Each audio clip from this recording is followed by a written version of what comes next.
Daniel, s'il vous plaît. Je vous salue avec la paix du Seigneur.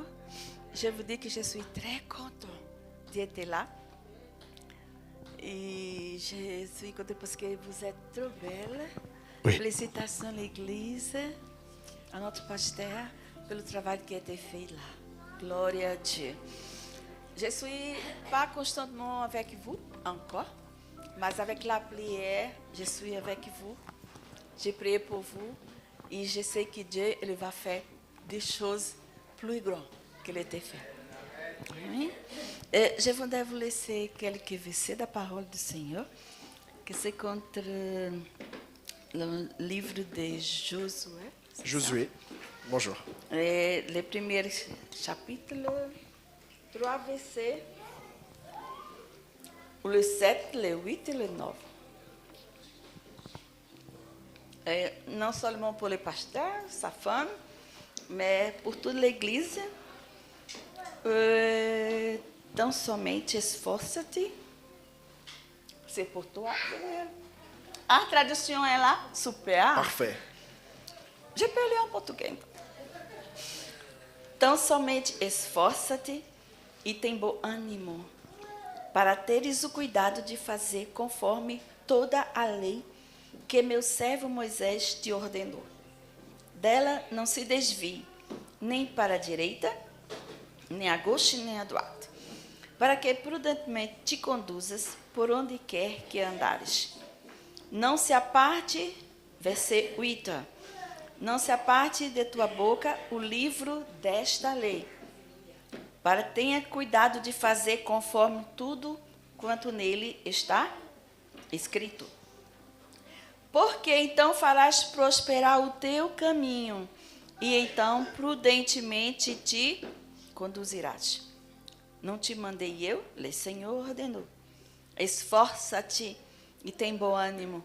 Não pasme e nem te espantes, porque o Senhor teu Deus é contigo por onde quer que andares. Le Seigneur, Ele est avec vous, notre pasteur et l'Église du Seigneur. Não tem mais. Quando venir la tempête, les problèmes, le cœur qui est mal, não importa. Continue firme. Na confiança de que le Seigneur, Ele est avec vous, tous les temps, chaque jour, chaque moment de ta vie. Amen. C'est possible de me donner le dernier, le 9, verset 9 encore, s'il vous plaît. Je termine déjà.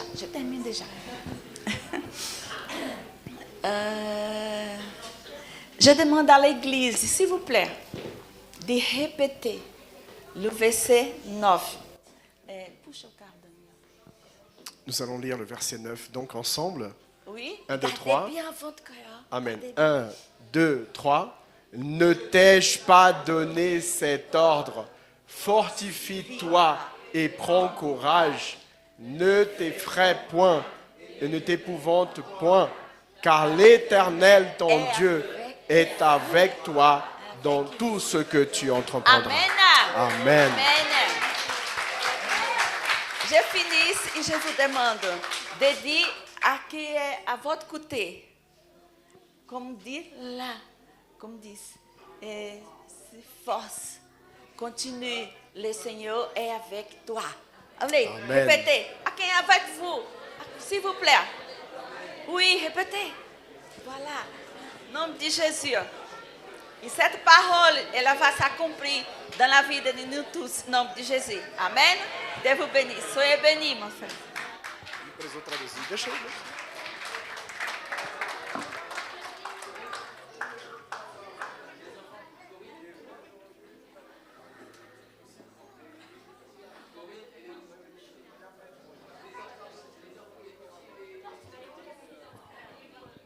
Amen.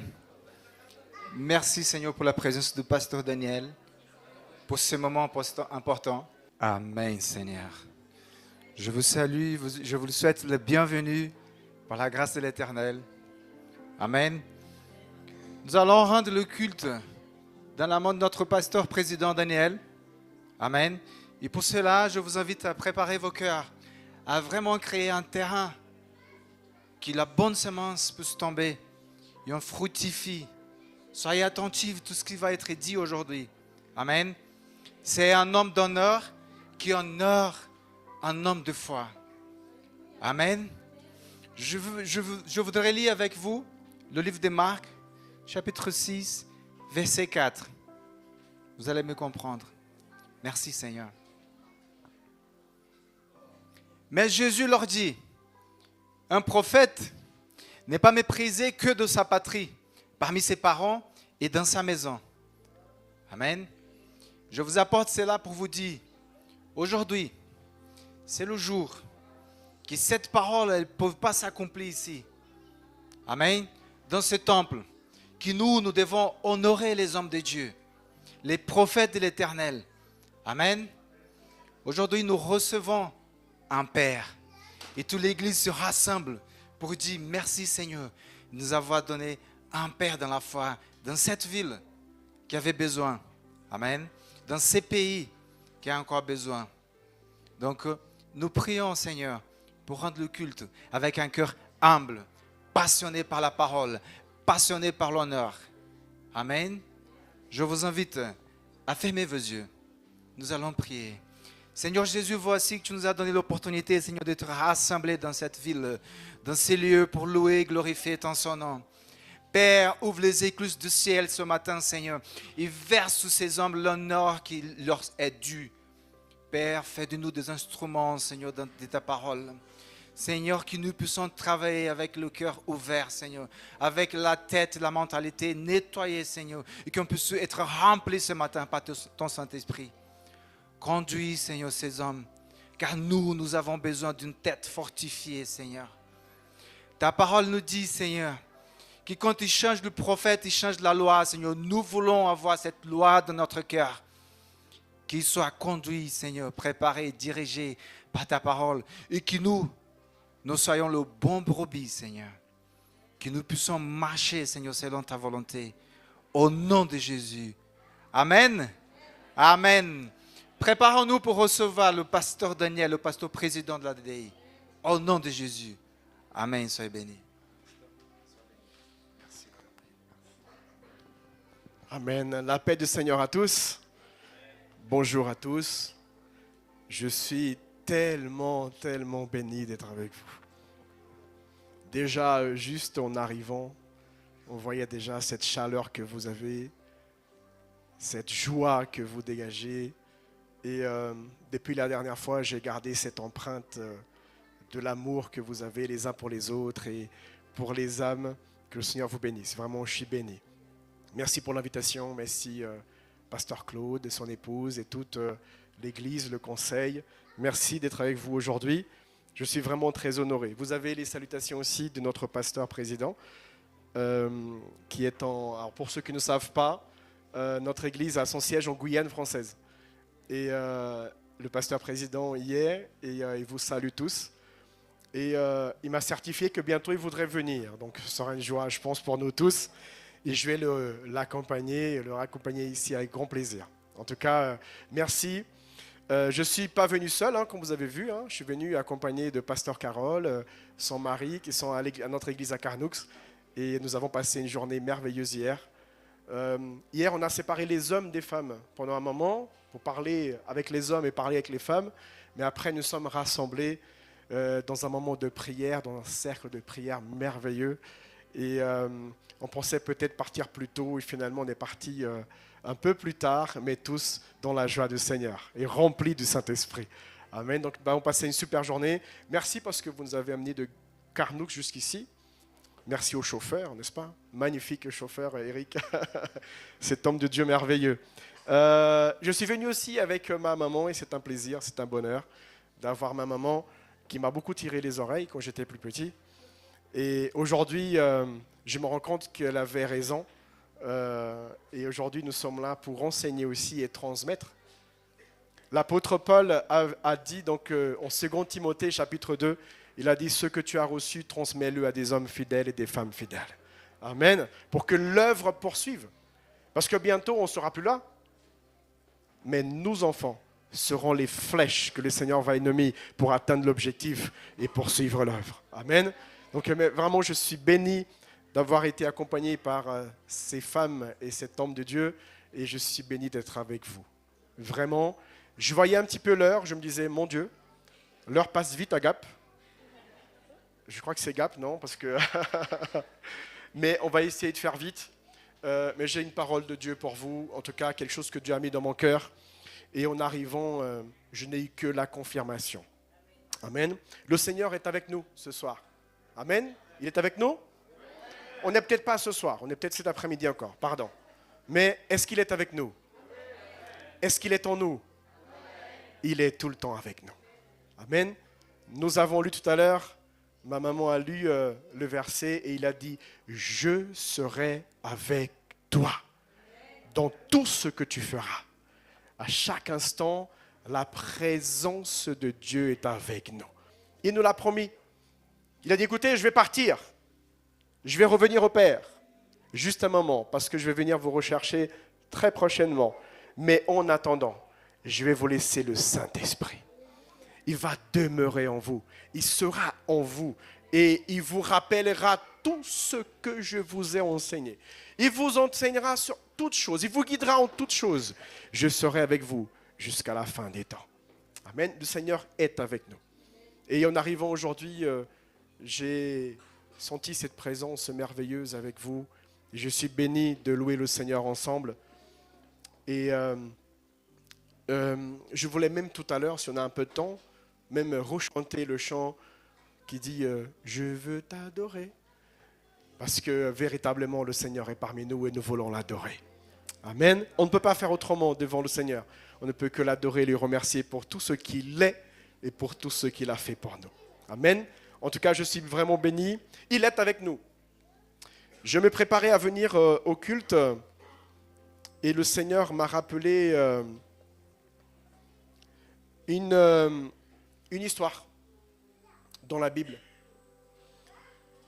Et je disais au Seigneur, mais pourquoi tu veux qu'on parle de Obed-Édom, pour ceux qui connaissent? De toute façon, je vais vous le rappeler, vous inquiétez pas. 2 Samuel chapitre 6. Le Seigneur m'a amené vers ce récit et en arrivant ici, j'ai bien compris le pourquoi. Je vois que nous sommes ici remplis de l'amour pour le prochain, nous sommes remplis d'amour pour le Seigneur. Mais le message que Dieu a mis dans mon cœur, c'est mon fils. Aujourd'hui, il y en a beaucoup qui sont venus parce que c'est une célébration particulière. Peut-être que ça fait même très longtemps que tu n'es pas venu à la maison du Seigneur. Peut-être que c'est la première fois. Mais tu es venu. Et le Seigneur ne veut que dire qu'une chose. Il veut que tu partes d'ici avec une certitude. Que sa présence, elle est avec toi. Peut-être que tu le savais, peut-être que tu ne le savais pas, mais il veut te l'assurer cet après-midi. Il est avec toi. La preuve, c'est que tu es là aujourd'hui. Vous savez, de nous-mêmes et de la chair, nous ne serions pas venus.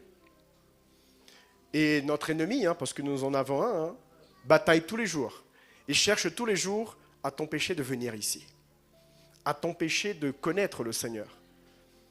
Mais le royaume des cieux, les armées de l'Éternel lui-même, le Saint-Esprit, tous se sont mis en œuvre pour que tu sois là cet après-midi.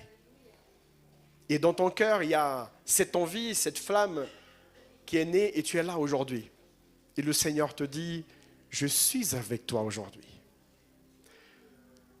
Et en plus, je ne suis pas seulement avec toi aujourd'hui. Je t'ai toujours accompagné. Des moments de danger, de risque que tu ne te rappelles même plus. Mais le Seigneur était là pour te protéger. Dans le moment difficile que tu as traversé dans ta vie, il a été là à côté de toi. Le Seigneur est avec nous. Mais il avait un regret et je voulais vous le transmettre aujourd'hui. Il me disait, oui, je suis avec eux, mais je n'ai pas encore toute la place que je voudrais dans leur cœur. Je voudrais faire tellement plus. Et tout à l'heure, nous chantions « Je veux t'adorer de tout,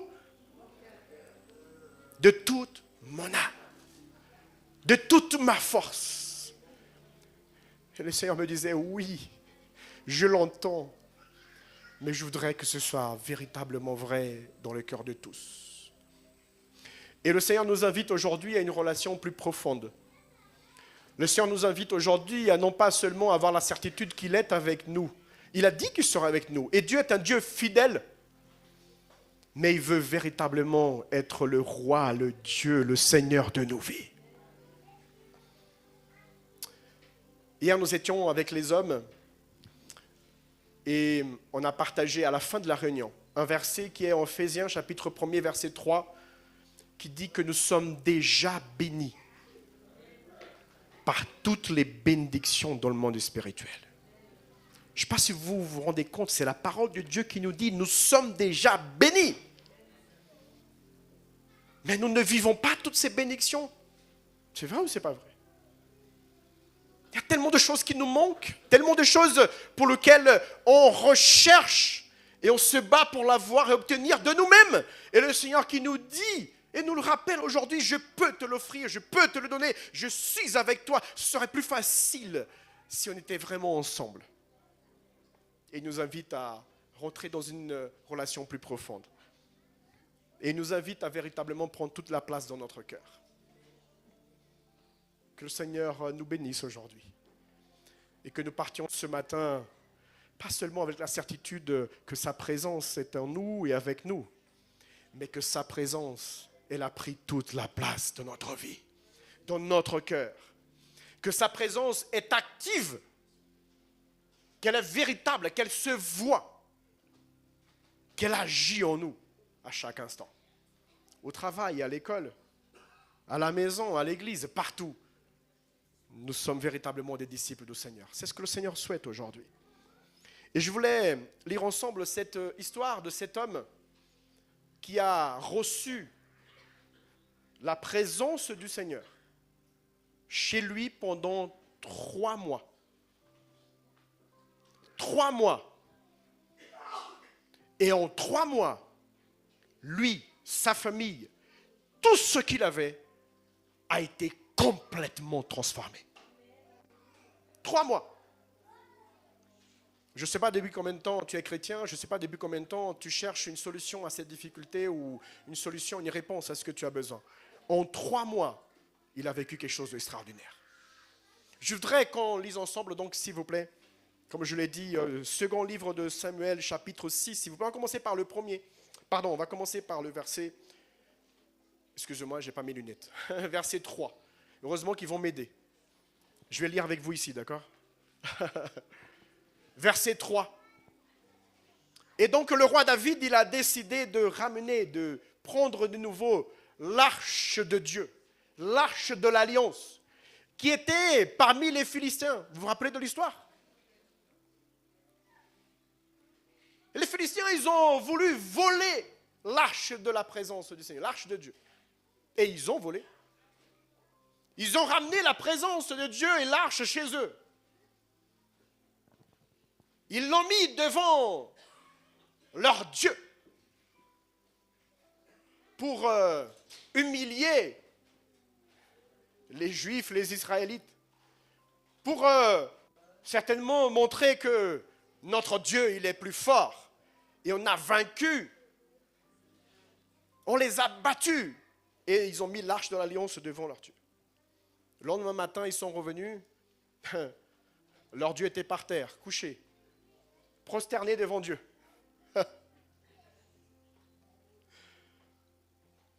Ils remettent de nouveau à leur place, à sa place, leur Dieu. Écoutez, on dira à personne ce qui s'est passé, c'est bizarre, c'est peut-être qu'il est tombé tout seul, je ne sais pas. Le lendemain, le surlendemain, l'autre jour, ils reviennent la même chose. Et ils disent, ah, ce Dieu-là, il est trop puissant. Cette présence, elle est incroyable. Ils l'ont renvoyé dans les villages. Partout, l'arche du Seigneur arrivait, la peste arrivait, la maladie arrivait. Qu'on pour punir ceux qui humilient la présence du Seigneur, ceux qui n'honorent pas sa présence. Jusqu'au moment où ils n'en pouvaient plus. Et ils ont rendu l'arche en disant, mais reprenez-la. On ne sait pas quoi faire de la présence du Seigneur. Elle est pour vous. Parce que Dieu est un Dieu de justice. Et il juge le bon et il juge le méchant. Et en fonction du jugement qu'il fera, parce qu'il est juste, on aura notre réponse. Amen. Donc, l'arche de l'alliance est rendue. David, il rassemble tout le royaume et il dit, nous allons ramener l'arche à Jérusalem de nouveau. La présence du Seigneur revient à Jérusalem. La présence du Seigneur revient parmi nous. C'était une belle fête, incroyable. Et la Bible dit qu'ils mirent sur un char neuf l'arche de Dieu. Ils l'emportèrent de la maison de Abinadab sur la colline. Quand les Philistins ont rendu l'arche a été déposée chez cet homme, Abinadab. L'arche est restée chez lui pendant 20 ans. 20 longues années. Au bout de 20 ans, David dit, maintenant on va la ramener dans la présence à Jérusalem. Retenez bien, 20 ans, l'arche du Seigneur restait chez Abinadab. Uza et Achio, fils d'Abinadab, conduisaient le char neuf. Et toute la fête avançait. Ils l'emportèrent donc de la maison d'Abinadab sur la colline. Uza, le fils d'Abinadab, marchait à côté de l'arche de Dieu et Achio allait devant l'arche. On peut continuer, allons-y. David et toute la maison d'Israël jouaient devant l'Éternel de toutes sortes d'instruments, comme tout à l'heure. Ils louaient le Seigneur avec les cypresses, avec les harpes, ainsi de suite. Verset suivant, s'il vous plaît, verset 6. Lorsqu'ils furent arrivés à l'ère de Nacon, Uza étendit sa main vers l'arche de Dieu, il la saisit, parce que les bœufs la faisaient se pencher. Les bœufs la transportaient dans un char neuf, l'arche de l'alliance au-dessus, et dans le trajet, à un moment, l'arche a failli tomber. Uza a voulu retenir l'arche. Verset suivant. La colère de l'Éternel s'enflamma contre Uza. Dieu le frappa sur place à cause de sa faute. Uza mourut là, tout de suite, près de l'arche de Dieu. Nous avons vu l'exemple des Philistins. Vous vous rappelez de ce qui s'est passé devant la présence du Seigneur? Uza, terrible, il meurt tout de suite. Verset suivant. David fut irrité de ce que l'Éternel avait frappé Uza d'un tel châtiment, et ce lieu a été appelé jusqu'à ce jour Péretz Uza, qui parle de déchirure. David, le roi David, n'a pas compris ce qui s'est passé. Il a eu peur, il a dit, attendez, mais il y a quelque chose qu'on est en train de faire qui ne va pas. On ne peut pas jouer avec la présence du Seigneur. Moi, je comprends, j'imagine dans son cœur, il se disait, je comprends ce qui s'est passé avec les Philistins. Mais avec nous aujourd'hui, qu'est-ce qui s'est passé? Qu'est-ce qui se passe? Il y a quelque chose qui ne va pas. Il y a quelque chose qui ne va pas. Verset numéro 9, David à ce moment-là a eu peur de cette présence. La crainte de Dieu l'a fait arrêter tout le monde et dire, écoutez, il y a un problème. Comment l'arche de l'Éternel pourrait entrer chez moi? David a rassemblé le peuple, a dit, on stop, on arrête. Je veux la présence du Seigneur chez moi. Je veux la présence du Seigneur à Jérusalem de nouveau. Mais on ne peut pas la recevoir de n'importe quelle façon. Il y a quelque chose qui se passe qui ne va pas bien. Et moi, je vois les signes autour de moi. J'ai vu Uza, j'ai vu ce qui s'est passé. Et là, j'ai la crainte. Je crois qu'il y a quelque chose qui ne va pas. Je ne peux pas recevoir le Dieu souverain, le Seigneur de seigneurs, les rois des rois. C'est lui qui est saint. 3 fois saint. Je ne peux pas le recevoir de n'importe quelle façon. On va s'arrêter là.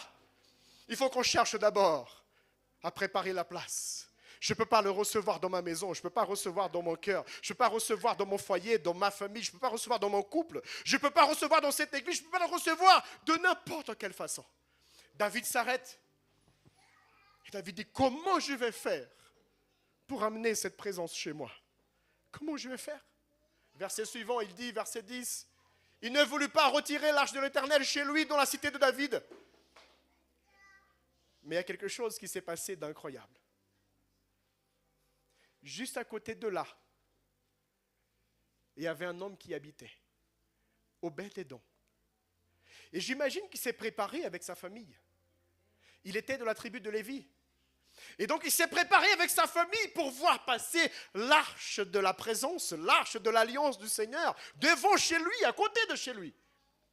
J'imagine que tout le monde était pétrifié, tout le monde avait peur avec ce qui s'est passé avec Uza. Obed-Édom, au contraire. Il voit la présence de Dieu qui s'approche.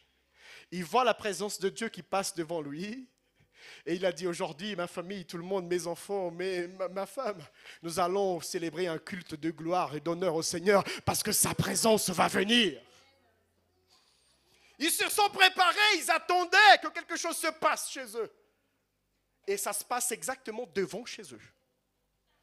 David qui commence à avoir peur et qui dit, qu'est-ce qu'on va faire? Et il y en a un qui s'approche et qui dit, hey, mais vous êtes qui? Je suis Obed-Édom. Mais vous êtes qui? Qu'est-ce que vous voulez? J'habite juste là en face. Si vous voulez, je vois que vous avez tous peur de la présence. Moi, je n'ai pas peur de cette présence. Je la veux, cette présence. Alléluia. Je ne veux pas rater l'opportunité de ramener la présence de Dieu chez moi. Je sais que vous avez peur, vous avez la crainte, vous dites, oh non, c'est vrai que le Seigneur est saint, mais moi je veux cette présence chez moi. David, mon roi, je veux bien recevoir cette arche chez moi. Je veux que tu l'amènes chez moi. Je veux bien la recevoir, le temps que tu décides ce que tu veux, je veux bien la recevoir. La Bible dit que David, qu'est-ce qu'il fait? Verset précédent, s'il te plaît encore. Il dit, il conduit l'arche de l'alliance, donc chez Obed-Édom. Et j'imagine Obed-Édom, qui était un homme, une famille de la tribu de Lévi, qui connaissait l'histoire, qui connaissait la présence, qui avait envie de cette présence. Il s'était préparé, il a dit, venez. J'imagine comment ils l'ont reçu chez eux. J'imagine comment ils ont dû certainement le mettre au milieu de leur salon, principale place de leur maison. En disant la présence du Seigneur. Mes enfants, vous vous rappelez, je vous parlais de l'histoire de l'arche, je vous parlais de la présence du Seigneur. Vous voyez, on a l'honneur aujourd'hui, c'est incroyable. Elle est là, chez nous, parmi nous, en nous, la présence du Seigneur. Incroyable. Verset suivant, regardez ce qui s'est passé. Ah, c'est incroyable. Parmi les Philistins, vous vous rappelez de ce qui s'est passé? Amen, oui, c'est ça. Il a cassé. Uza qui a joué avec l'arche de l'alliance, regardez ce qui s'est passé. Mort tout de suite. Abinadab, il a eu pendant 20 ans. Rien ne s'est passé. Une présence inactive, non fonctionnelle, elle n'existait pas. Dieu, il est là, oui. Dieu est dans mon cœur. La paix du Seigneur. Oui, Dieu est dans mon cœur. Ah oui, je vais à l'église, je chante, je loue, mais rien ne se passe. Je vis naturellement, normalement, comme si rien n'était. 20 ans. Ah, je suis chrétien depuis 20 ans. Ah, je fréquente, oui, l'église. J'ai déjà été dans telle église. Je suis ouvrier dans la maison du Seigneur. Je suis, ah bon, amen, super. Je suis une ouvrière dans la maison. Super. Et la présence de Dieu en toi, elle est là. Abinadab, 20 ans, rien ne s'est passé. Elle arrive chez Obed-Édom. Le jour où elle arrive, les choses commencent à se transformer. Il y a quelque chose qui commence à bouger chez lui. La Bible dit, verset 11, l'arche de l'Éternel resta 3 mois dans la maison d'Obed-Édom. L'Éternel bénit Obed-Édom et toute sa maison. Alléluia. Verset suivant, vous voyez, c'est incroyable ce qui s'est passé. Verset 12. La nouvelle s'est propagée partout. Partout. Tout le monde disait, mais c'est incroyable. Tu sais quoi? Obédédon, il y a quelque chose qui s'est passé chez lui. Mais l'agriculture, je ne sais pas ce qui se passe. Ils sèment, mais il y a des récoltes incroyables. Ah, les animaux, je ne sais pas, ils produisent, mais c'est quelque chose, mais ça produit de plus en plus. Mais ils prospèrent, mais qu'est-ce qui se passe? Obédédon, qu'est-ce qui se passe? Obédédon, tu as la solution. Pourquoi ça ne se passe que chez toi? Pourquoi ça ne se passe que dans ton terrain? Pourquoi? Qu'est-ce qui se passe? Je sais ce qui se passe. La présence du Seigneur dans ma vie, elle a tout changé. La présence du Seigneur. La nouvelle est partie partout. Je ne sais pas s'il y avait des malades chez lui. Je ne sais pas s'il y avait des enfants malades ou des animaux malades. Je sais d'une chose, ils ont été guéris. Je ne sais pas s'il y avait des difficultés, des problèmes, je ne sais pas lequel. Je sais d'une chose, en moins de 3 mois, tout a été réglé. Le Seigneur a transformé cette maison. Le témoignage est parti partout. Il y a quelqu'un qui s'est approché du roi David. C'est arrivé même aux oreilles du roi. Et qui dit, l'Éternel, tu sais mon roi David, l'Éternel, tu sais Obédédon, oui je sais, oui, c'est lui dans lequel on a mis l'arche de l'alliance, oui, tu sais ce qui s'est passé. L'Éternel a tellement béni la maison d'Obédédon et tout ce qui est à lui à cause de l'arche de l'alliance, tout le monde le sait. C'est incroyable. David se mit en route parce qu'il a compris que la présence du Seigneur, elle est importante. Mais vous savez quoi? Plus important encore, et peut-être au même niveau, disons, c'est l'attitude que j'ai face et devant la présence du Seigneur. David a compris, il a rassemblé certainement ses sages, ses hommes, il a dit, quelle est la différence qu'il y a eu entre les Philistins et Obédédon? Quelle est la différence qu'il y a eu entre Abinadab et Obédédon? Il y a quelque chose qui a changé, il y a quelque chose de différent. Parce que c'est la même présence, c'est le même Dieu, mais qui agit différemment selon les personnes de la maison. Et certainement qu'il y a quelqu'un qui est venu, qui s'est approché et qui a dit, tu sais, la première chose qui s'est passée, c'est qu'Abinadab, il s'est habitué au sacré. Amen. Obédédon, il ne s'était pas habitué à ça. La preuve, c'est Uza. Uza connaissait la symbologie, l'importance de l'arche de l'alliance. On ne pouvait pas la toucher, on ne pouvait pas jouer avec. Et pourtant, lui a voulu toucher l'arche de l'alliance. Il a pris à la légère. Parce qu'il s'était habitué à la présence du Seigneur. J'imagine que pendant 20 ans, l'arche de l'alliance, peut-être au départ, était au milieu du salon d'Abinadab. Les enfants ont commencé à grandir, on lui disait, c'est quoi? Ah, c'est la présence de Dieu, attention, il ne faut pas toucher, il faut honorer, il est saint des saints, il faut faire attention, devant lui, on ne peut pas faire n'importe comment. Mais avec le temps, les enfants, peut-être qu'ils regardaient avec moins de zèle. J'imagine peut-être qu'à un moment, ils se sont dit, écoute, je n'ai pas dit que c'est une femme, parce que sinon on va me crier dessus, hein. Mais je ne sais pas, c'est peut-être madame qui est arrivée et qui a dit, tu sais, je voudrais décorer la maison différemment. Et je voudrais au milieu du salon mettre une belle table pour recevoir ma famille. Et peut-être qu'Abinadab à un moment a dit, écoute, c'est vrai, écoute, oui, l'arche elle est là, mais c'est pas très grave si peut-être on la met dans le coin ici et puis on met la table au milieu. On va se donner d'autres priorités parce que le temps a changé maintenant. Tu sais, Dieu en premier, c'était pour les anciens, c'était avant. N'est-ce pas? Donc on va décorer différemment. Oui chérie, c'est joli, waouh, c'est magnifique. Et l'arche qui a commencé à être mise de côté. J'imagine peut-être que les enfants à un moment sont tellement habitués au sacré, peut-être même qu'ils jouaient avec à un moment. Et à un moment, au lieu de leur dire, faites attention, c'est la présence du Seigneur, non, oui, c'est ce meuble-là. Ah chérie, tu sais, il faut dépoussiérer de temps en temps. Hein. Les enfants, il faut aider un petit peu, il faut nettoyer un petit peu. Enfin, je sais que vous ne faites pas ça avec la présence du Seigneur. Mais attention, ça peut arriver. Vous savez, première fois qu'on vient à l'église, je ne sais pas si ça vous est arrivé, mais on vient avec la crainte de l'Éternel. On rentre par ces portes, on s'approche, on dit c'est la maison du Seigneur. Et on rentre ici et on sait, fais attention quand tu mets tes pieds dans mes parvis, dit l'Éternel. Peut-être qu'on le fait la première fois, la deuxième fois, mais peut-être qu'au bout de 5 ans, 6 ans, ah maintenant je suis ouvrier, je suis ouvrière, je viens n'importe comment. Le Seigneur n'a pas changé.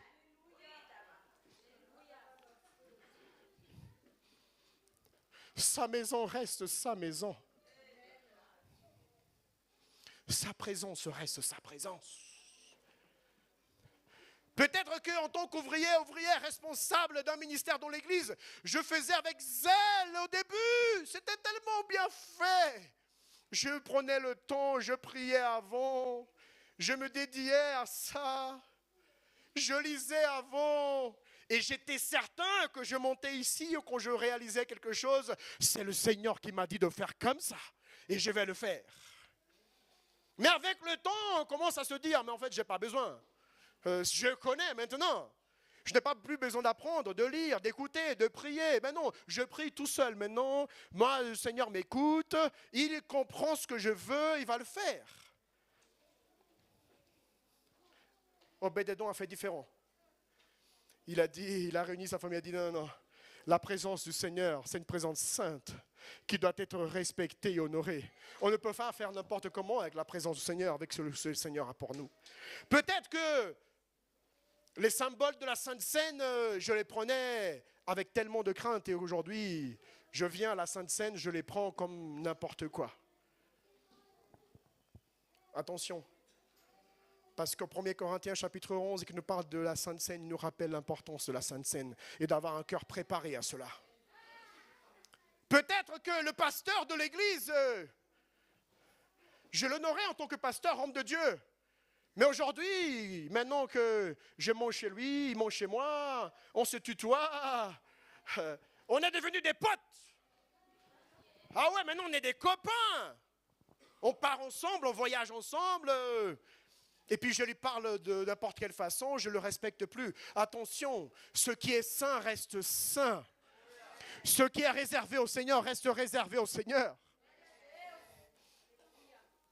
Attention à ce que nous faisons. Ne nous habituons pas à ce qui est sacré. Moi, ça me rappelle le roi Belshazzar. J'ai bien dit? Merci beaucoup. Pasteur Corinne m'a dit c'est Belshazzar. Merci beaucoup. Le roi Belshazzar, vous vous rappelez ce qui s'est passé? Écoutez, on va faire une belle fête. Et il y a quelqu'un, ou lui-même, je ne sais pas, mais en tout cas, ça vient de l'ennemi, qui a dit, on peut utiliser les coupes qui étaient au temple pour cette fête mondaine. Pas de problème. C'est que des coupes, n'est-ce pas? C'est que des coupes. Ce n'est rien. C'est qu'une arche. C'est qu'une boîte qui est dans un coin. Mais non, Dieu est avec nous, mais ce n'est pas grave, il ne va pas voir, il va comprendre. Prenons les coupes. Vous vous rappelez de ce qui s'est passé? Pendant cette fête, il avait les coupes en train d'utiliser. Le Seigneur s'est présenté à lui-même pour montrer encore une fois que nous ne pouvons pas nous habituer au sacré. Ce qui est sacré est toujours sacré. Dieu est toujours Dieu, il est au-dessus de toutes choses. Bien sûr que c'est un père aimant. Mais n'oublions pas, c'est notre Père. C'est notre Seigneur, notre Dieu. La différence avec Obed-Édom, c'était une différence sur l'attitude, sur la façon dont il faisait. La différence était aussi sur l'obéissance. Obed-Édom a fait selon ce que le Seigneur avait déterminé. David, la première fois, vous vous rappelez, il a mis l'arche de l'Alliance sur un nouveau char de bœuf. Vous vous rappelez? Sauf que dans la parole du Seigneur, c'était bien précisé de jamais le porter comme ça. Vous savez comment il faut porter l'arche de l'Alliance? Il faut le porter sur le dos des prêtres. C'est les prêtres qui doivent porter l'arche de l'Alliance. Parce qu'on doit se rappeler que le Seigneur, son chemin, ou le chemin qu'il amène à lui, ce n'est pas un chemin large. Amen. La porte, elle n'est pas si large que ça. Au contraire, elle est encore étroite. Et le chemin qui mène au ciel est un chemin qui certainement t'amènera au ciel, au paradis avec le Seigneur. Mais elle est bien étroite. L'arche de l'alliance, la présence du Seigneur doit être portée sur notre dos, sur les épaules, pour qu'on se rende compte de cette présence qui doit être honorée, respectée. Elle est sainte. Quand vous n'obéissez pas, la difficulté, c'est d'avoir une présence qui va venir nous juger, ce qui est normal. Il est juste. Quelle est la différence qu'il y a eu entre Abinadab, Obed-Édom et peut-être maintenant le roi David? Une présence qui amène la sainteté, une présence qui amène l'obéissance, une présence qui va nous rappeler que le Seigneur, il est Seigneur et nous sommes ses fidèles, nous sommes appelés à l'honorer, à l'obéir dans sa parole. Quelle est la différence qu'il y a eu? C'est que les enfants d'Obed-Édom avaient été enseignés sur la présence du Seigneur. Vous savez ce que je trouve incroyable, et je vais m'arrêter là parce que je vais après citer un exemple. C'est que la Bible nous explique, et par exemple on peut lire le texte, si on pourrait s'il vous plaît lire en 1 Corinthiens chapitre 26, verset 8, 1 Chronique chapitre 26, verset 8, nous allons voir que des dizaines d'années après cet événement, des dizaines d'années après que la présence du Seigneur soit arrivée chez Obed-Édom, vous savez ce qui s'est passé? La Bible nous explique que tous ceux-là étaient des fils d'Obed-Édom. Leurs fils et frères étaient des hommes pleins de vigueur et de force pour leur service.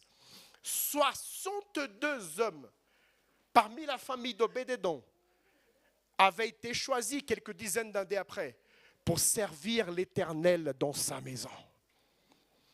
La présence du Seigneur avait été tellement enseignée à ses enfants, chez lui, honorée chez lui, que ses enfants, ses petits-enfants et les générations futures n'ont plus jamais voulu sortir de sa présence.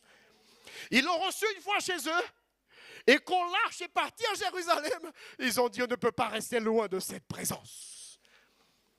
Cet honneur, cette révérence, cette façon de voir la présence, cette attitude face à la présence du Seigneur a été totalement différente. Le Seigneur a été honoré, le Seigneur a voulu bénir cette maison, il l'a béni. Et toutes ces familles, pendant les prochaines générations, ont servi l'Éternel dans la maison du Seigneur. Le Seigneur ne veut pas seulement que tu viennes au culte le dimanche et que tu dises « j'ai la présence Seigneur, il m'accompagne à chaque jour ». Il veut une présence active dans ton cœur. Il veut que tu puisses la recevoir chez vous, il veut qu'il puisse se transformer chez vous. Il veut amener la prospérité, la bénédiction dans tous les domaines de votre vie. Il suffit de la recevoir, il suffit de l'activer en l'honorant, en l'obéissant, en enseignant autour de vous cet honneur et cette obéissance à cette parole, à cette présence. Le Seigneur sait ce qu'il veut faire. Et vous savez ce qui va se passer? La Bible dit que quand nous enseignons nos enfants, petits encore, même quand ils grandiront, ils ne se dévieront point. Amen. Le Seigneur veut bénir nos foyers, il veut bénir nos maisons. Le Seigneur veut faire en sorte qu'en moins de 3 mois, tout cela change chez nous. Cela dépend non pas de sa présence, parce qu'elle est déjà promise, mais de l'attitude que nous avons face à sa présence. Amen. Je voudrais conclure avec un exemple d'un homme qui ici a déjà entendu parler de l'apôtre Pierre. Amen. Est-ce qu'il y a des Pierres parmi nous? Il y a des Pierres parmi nous? Non, il y a des Pierres parmi nous, non? Ah, il y a un Pierre là-bas, oui. Pasteur Pierre. Il y a un Pierre parmi nous. Cet homme, il était un peu dur, hein, quand même, non? Un peu brut de pomme, hein? Je ne parle pas de toi, mon ami. Je parle de l'autre, hein? Je ne sais pas ce que ta femme dirait, mais... mais il était un peu brut de pomme, ce monsieur, quand même, hein? N'est-ce pas? Simon-Pierre, un homme qui ne connaissait pas le Seigneur. La Bible nous explique, en Jean chapitre 1er, verset 40, Évangile de Jean chapitre 1er, verset 40, elle nous montre la première rencontre de Pierre avec Jésus. Oui, effectivement, il y a eu 2 rencontres. La première rencontre de Pierre avec Jésus, André, frère de Simon-Pierre, était l'un des 2 qui avait entendu les paroles de Jean-Baptiste. et qui avait laissé Jean-Baptiste et maintenant suivi Jésus. Amen. Verset suivant. Regardez ce qu'il va faire. Un grand évangéliste, pasteur Claude. Oui, c'est un grand évangéliste, lui. Ce fut lui qui rencontra le premier son frère Simon. Amen. Il a vu Jean-Baptiste qui parlait de Jésus. Il a vu Jésus, il a dit, d'accord, j'ai compris que le rôle d'un homme et d'une femme de Dieu, ce n'est pas de parler de lui. Ce n'est pas de l'amener à lui, mais de l'envoyer, de l'amener vers Jésus. Amen. Et donc, il dit, ah, c'est de Jésus qu'on parle, je le vois, je vais y aller. Il commence à suivre Jésus, il croise son frère, Pierre. Et il dit, Pierre, nous avons trouvé le Messie. Amen. Verset suivant. Regardez ce qui s'est passé. Et il conduisit vers Jésus. Jésus, l'ayant regardé, il a dit, tu es Simon, fils de Jonas, mais désormais, tu seras appelé Pierre. Jésus, première fois que leur rencontre, dit, ma présence sera avec toi, mon ami, je serai avec toi. Je vais changer ton nom, je vais changer qui tu es. Désormais, tu t'appelleras Pierre. Amen. Première rencontre avec Pierre.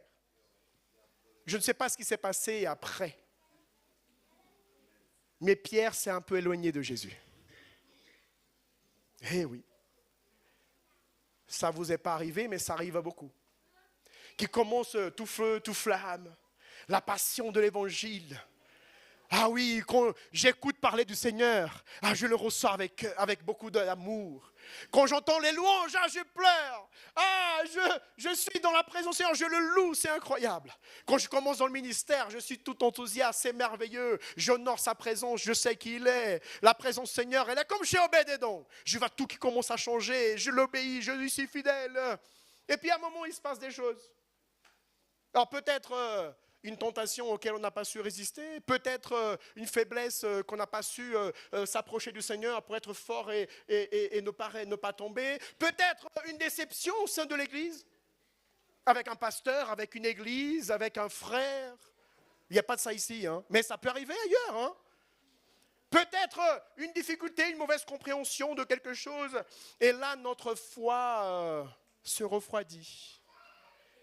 Et comme Pierre, hein, Jésus lui a dit, j'ai changé ton nom, ma présence est avec toi. Oui, j'ai reçu cette présence, mais ce qui compte, ce n'est pas seulement la présence, c'est la façon, l'attitude que j'ai face à cette présence. Par contre, nous allons lire ensemble, s'il vous plaît, Luc chapitre 4, chapitre 5, s'il vous plaît.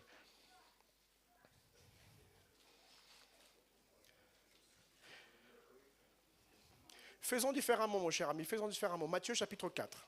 Je vais résumer, le temps passe vite. Verset 18. Le temps passe très vite et je veux que vous gardiez le... Jésus, vous connaissez l'histoire, hein, marchait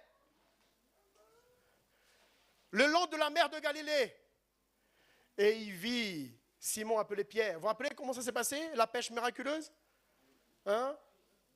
Jésus connaissait déjà Pierre. Jésus l'avait déjà rencontré. Il avait déjà été avec lui. Il avait même changé son nom. Il avait déjà ressenti cette présence merveilleuse et il avait correspondu avec une attitude d'honneur, d'obéissance. Il avait déjà connu. Mais Jésus, une nouvelle fois, passe au bord de la mer de Galilée. Et il est en train d'enseigner.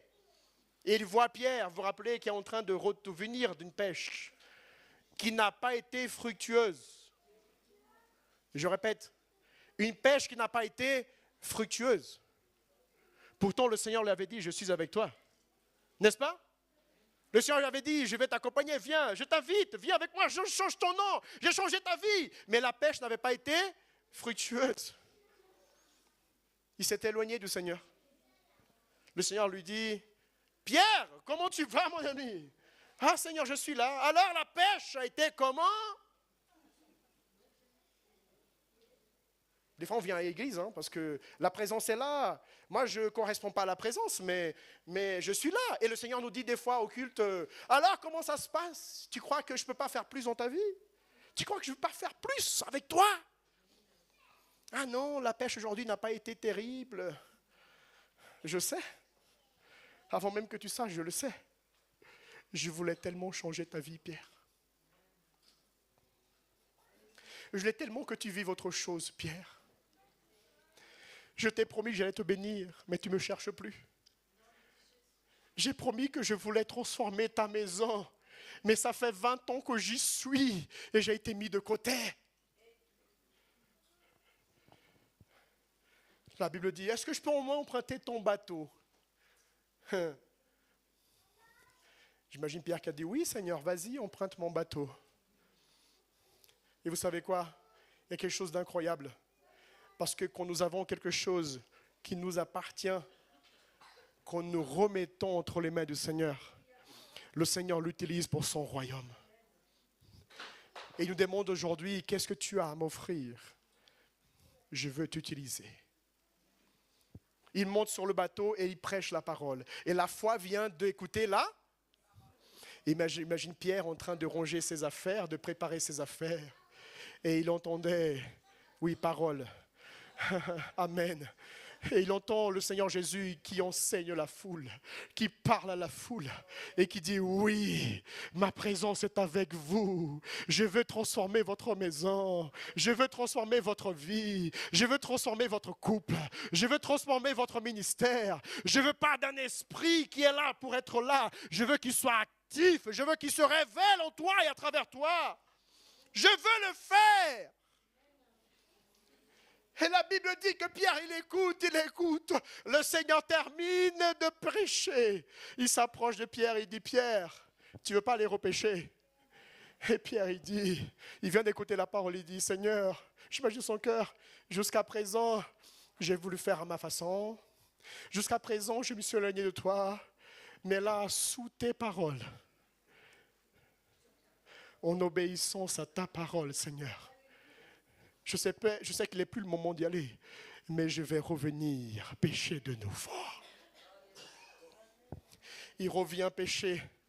Et la Bible dit que son bateau est rempli de poissons. Il ne savait plus où mettre.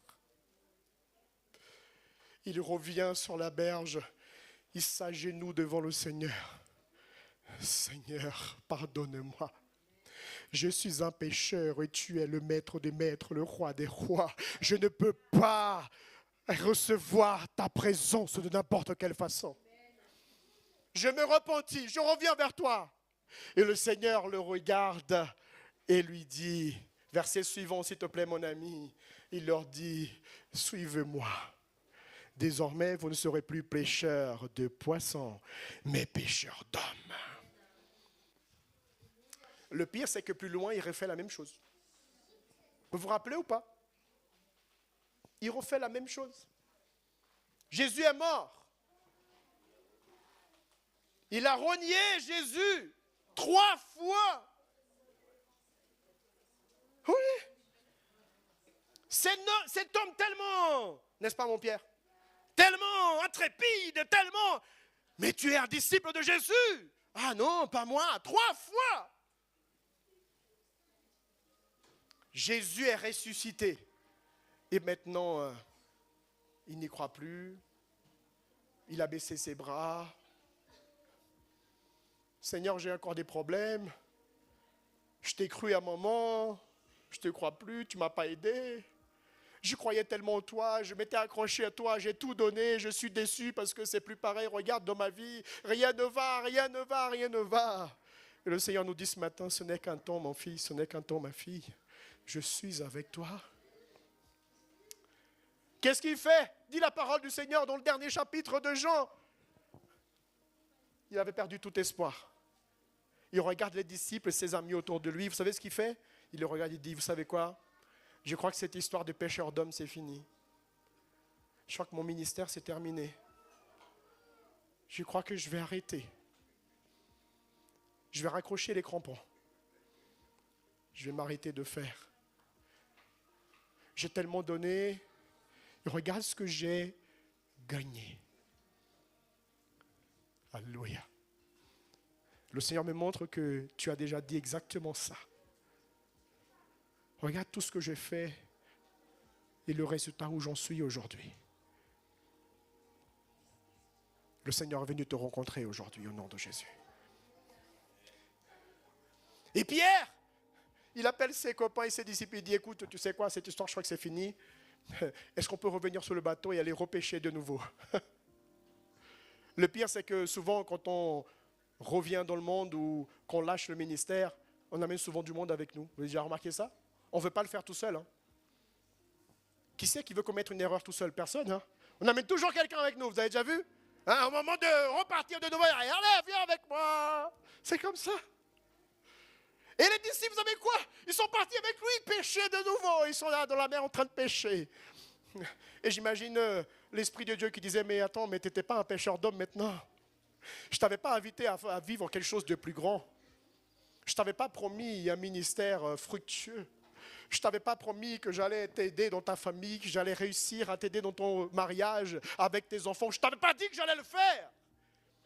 Qu'est-ce que tu fais là sur ce bateau à pêcher des poissons de nouveau? Je t'ai déjà sorti de là. Pourquoi tu es revenu? Encore une fois, Pierre. Et Pierre en train de pêcher. Je ne veux pas écouter ça, c'est pas grave. On vous invite à venir le dimanche, je ne voulais pas venir. On vous invite à venir au culte de semaine. Ah non, maintenant j'ai plus pareil, je suis déçu, j'ai eu des déceptions. On vous invite à aller évangéliser, mais non, c'est plus pour moi ce ministère, c'est pour les autres. On vous invite à aller faire, non, je ne veux plus. Et Pierre était comme ça. Loué soit le Seigneur, parce que Jésus est vivant. Et parce qu'il nous aime, malgré nos fautes, nos erreurs, il nous aime. Malgré n'importe quelle situation et tout ce que tu as fait, il a promis, ma présence sera avec toi à tout moment. Et à un moment, les disciples regardent sur la mer, ils disent, mais, c'est pas le Seigneur qui est là-bas. C'est pas le Seigneur qui est au bord de la plage. C'est pas le Seigneur qui... Mais je crois, Pierre. Mais je crois que le Seigneur, il est revenu, il est là. Je crois que le Seigneur nous appelle même à revenir à lui aujourd'hui. La Bible dit que Pierre, tellement il avait la honte, tellement il avait honte de ce qu'il avait fait, de l'abandon qu'il avait fait, du dos qu'il a tourné. Il a plongé dans l'eau. Il était nu. Il a plongé dans l'eau et j'imagine dans sa tête, mais je ne vais jamais le recroiser parce que ce n'est pas possible. J'ai déjà renié tellement de fois. J'ai déjà tourné le dos tellement de fois. Sa présence, je l'ai déshonoré tellement de fois. Il se rapproche tout de même, le Seigneur l'appelle. Et la Bible dit, je trouve ça incroyable, qu'ils ont amené du poisson. Amen. Parce qu'ils ont fait une pêche miraculeuse encore avec la présence du Seigneur Jésus. Parce que quand il est là, la prospérité est là. Ils arrivent au bord de la mer, mais je ne sais pas comment. Il y avait déjà du poisson, il y avait déjà du pain, et il y avait déjà du feu. Vous savez ce que ça veut dire? Le Seigneur n'attend qu'une chose, c'est que tu reviennes à lui. Parce qu'il a déjà tout préparé pour toi.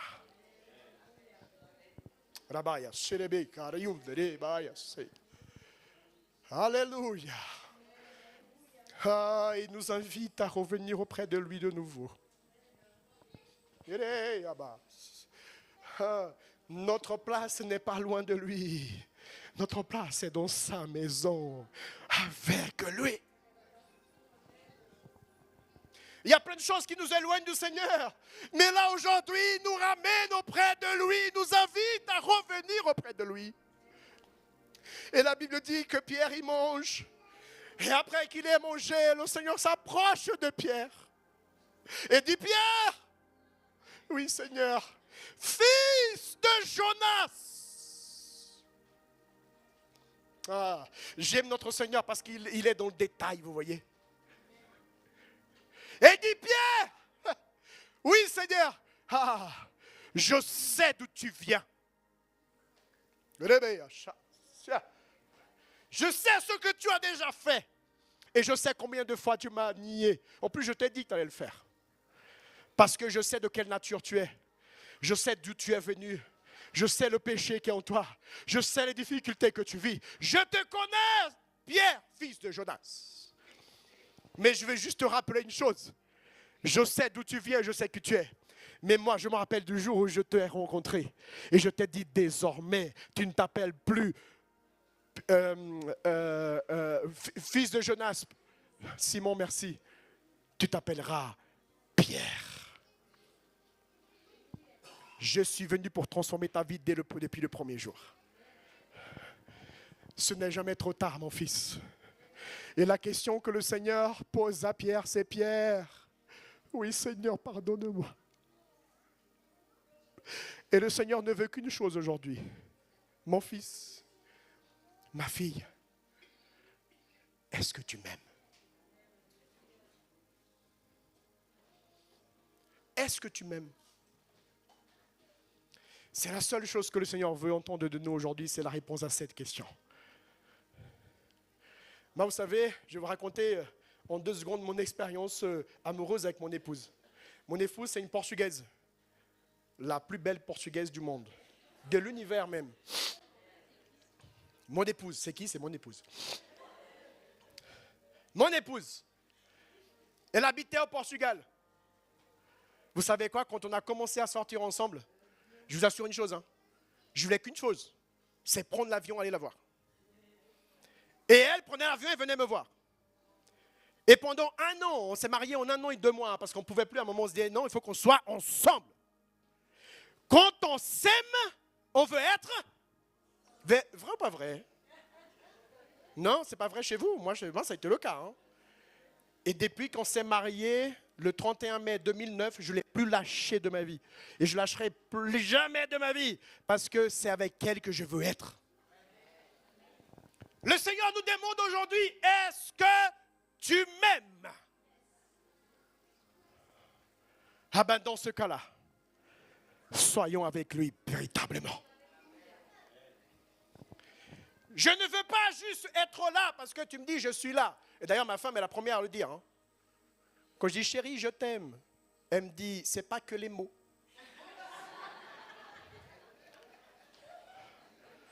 J'ai l'impression que la vôtre dit la même chose, je crois. D'ailleurs, n'oubliez pas, la semaine prochaine, c'est un petit message subliminal, n'oubliez pas la semaine prochaine, ok? Elle m'a déjà rappelé, Elle m'a déjà dit, bientôt c'est le 14 février. Et moi je disais, mais qu'est-ce qui se passe? On fait un truc le 14 février.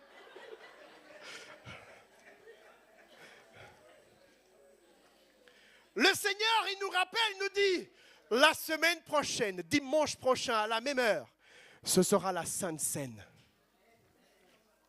Alléluia. Dans une semaine, à 10 heures, c'est ma rencontre personnelle avec toi. Je t'invite à venir. Le Seigneur veut que nous soyons avec lui véritablement. Le Seigneur veut qu'on le mette à la place qu'il doit avoir dans notre vie véritablement. Et le Seigneur me disait en préparant ce culte, je ne demande que 3 mois pour transformer la vie de quelqu'un.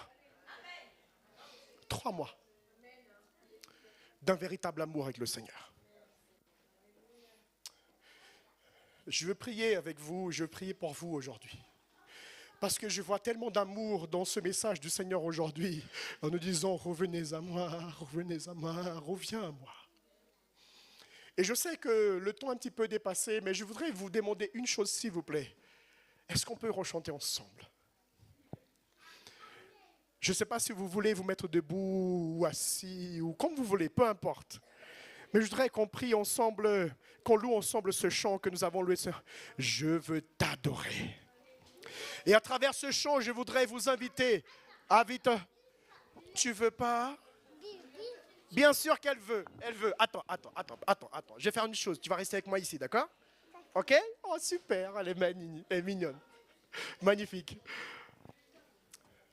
On va louer au Seigneur ce chant en disant, je veux t'adorer. Comme une prière, Seigneur, oui, je veux t'adorer comme Pierre l'a fait. Est-ce qu'on peut se mettre debout? On y va. Parce que tout le monde, il y en a qui sont debout, d'autres qui ne sont pas. Oui, c'est bon, tu as raison. C'est bon, on peut se mettre debout. Est-ce que tu peux regarder votre voisin et dire, maintenant je vais louer le Seigneur? Ne me dérangez pas. Parce que là, je vais parler à mon Seigneur. Je vais lui dire combien je l'aime et je veux l'adorer. Alléluia. Il nous invite de nouveau, il veut que nous revenions auprès de lui. Il nous dit, reviens mon fils, reviens ma fille. Je n'ai jamais cessé de t'aimer et de vouloir te bénir. Mais à partir d'aujourd'hui, on va vivre un nouveau temps, une nouvelle saison au nom de Jésus. On va l'inviter dans notre vie. Merci à cette famille tellement... Ils ne savent pas, mais je les suis sur Internet. Partout où ils vont, hein. Je suis là, Seigneur, utilise-les. Partout où ils vont, qu'ils soient vraiment une arme entre tes mains. Un instrument entre tes mains. Que le Seigneur vous bénisse véritablement. Je me suis honoré d'être avec vous là. Regardez, je suis tout gêné. Louons le Seigneur avec ce chant. Oui, adorons le Seigneur, disons-lui. Je veux t'adorer, Seigneur. Je veux t'adorer. Seigneur, pardonne-nous, Seigneur. Parce que pendant tellement longtemps, nous nous sommes éloignés. Comme Pierre, nous avons même abandonné notre ministère, notre premier amour. Mais aujourd'hui, Seigneur, nous revenons auprès de toi. Nous nous prosternons devant toi. Et nous voulons te dire juste une chose. Pardon, Seigneur. Nous voulons tout recommencer avec toi. Seigneur, ta présence, nous la voulons véritablement active dans notre vie. Nous voulons revenir comme avant. Nous voulons, Seigneur, ressentir ta présence. Ton esprit en nous, Seigneur. Utilise-nous. Sois puissant en nous, Seigneur. Au nom de Jésus. Alléluia. Adorons le Seigneur cet après-midi. Prie pour toi, mon frère. Prie pour toi, ma soeur. Prie pour ta famille, ton mariage. Invite-le pour ton ministère. Le Seigneur est avec toi. Le Seigneur est un Seigneur de grandes manifestations, surnaturelles, extraordinaires. Invite-le, invite-le aujourd'hui au nom de Jésus.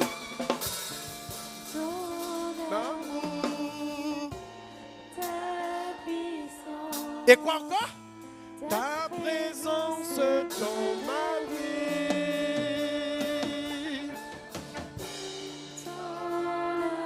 Invite-le aujourd'hui. Ta puissance dans ma vie.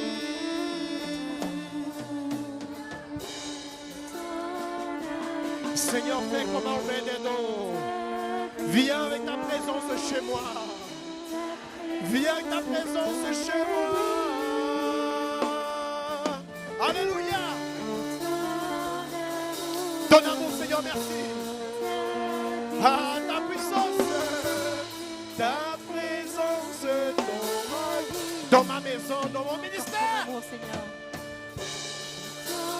Ton amour, ta puissance, ta présence dans ma vie. Louons-le, disons-le comme une prière. Ton amour, ta puissance, ta présence, c'est tout ce que nous voulons. Je veux t'adorer de tout mon cœur. Je veux t'adorer de toute mon âme.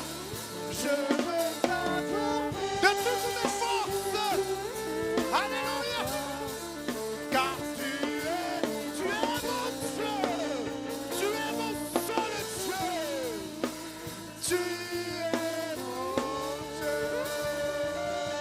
Alléluia. Je veux t'adorer de tout mon cœur. Je veux t'adorer de tout ce que je suis. De tout ce que je suis. Je veux t'adorer. Oui, de toute ma force. Car tu es mon Dieu. Tu es mon... Alléluia. Alléluia. Je veux t'adorer de tout notre cœur. À nous t'aimons, Seigneur. De toute mon âme. De toute mon âme. Car je veux t'adorer par force. De toute ma force. Car c'est toi, mon Dieu. C'est toi, mon Dieu. Tu es mon Dieu.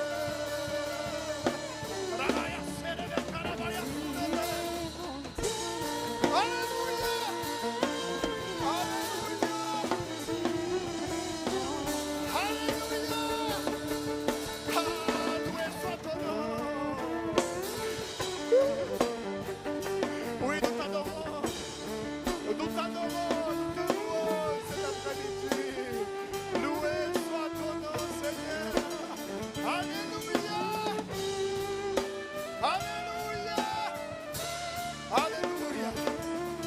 Habitons-le chez nous. Sa présence dans notre vie. Sa présence dans notre vie. Alléluia. Alléluia. Ta puissance. Ta présence dans ma vie.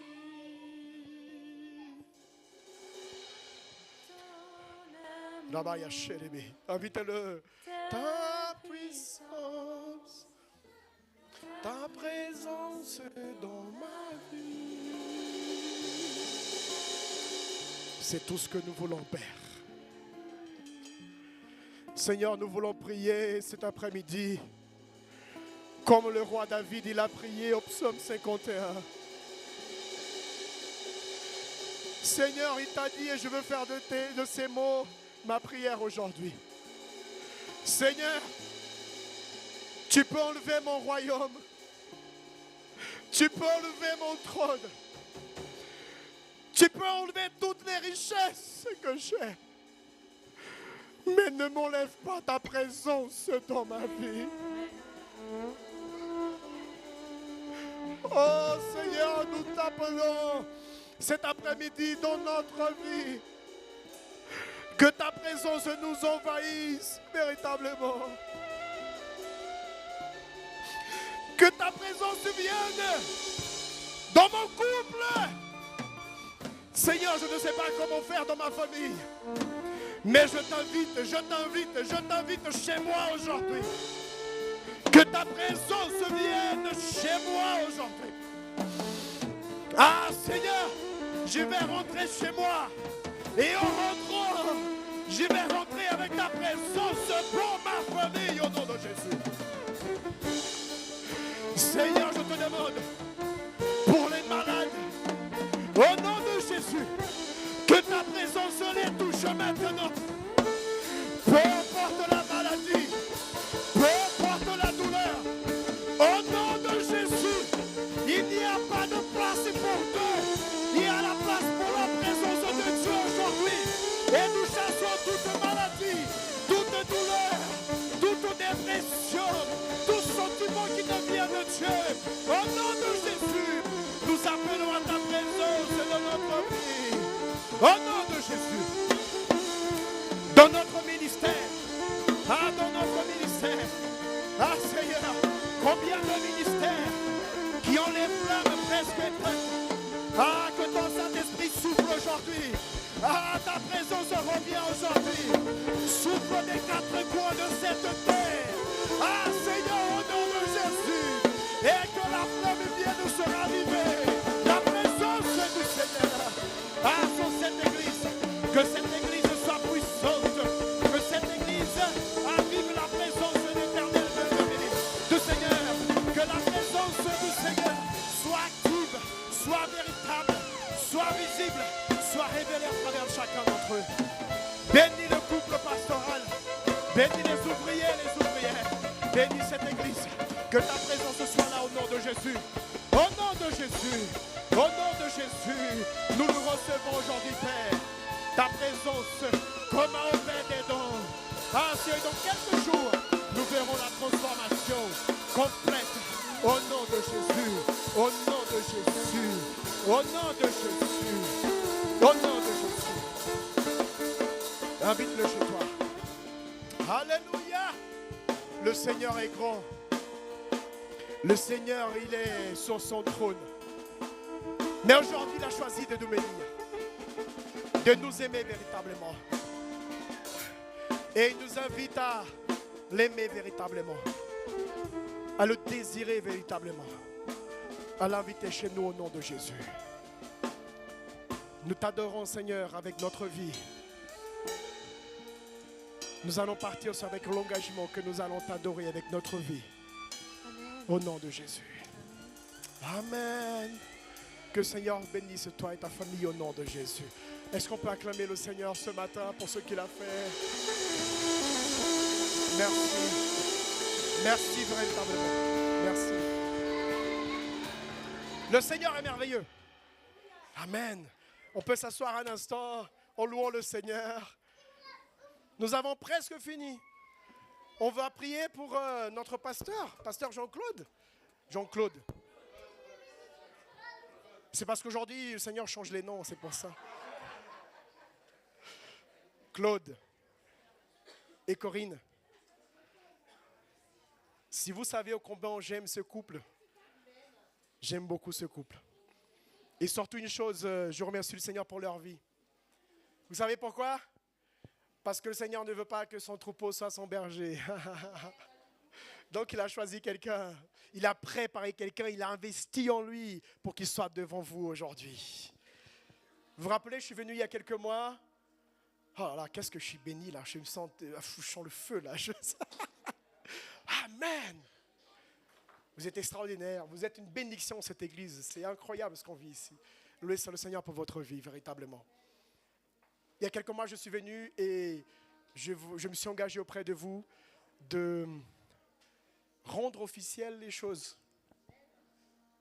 Parce que vous avez devant vous un homme, et je témoignais encore ce matin, je disais, un véritable homme de Dieu qui aime l'œuvre du Seigneur, qui aime le Seigneur. Il ne fait pas par le titre, ou pour le titre. Il fait parce que le Seigneur lui a donné cette mission dans le cœur, par amour. Jusqu'à aujourd'hui, il n'avait pas été installé encore en tant que pasteur ici. Vous vous rendez compte? Mais loué soit le Seigneur parce qu'il l'a fait quand même.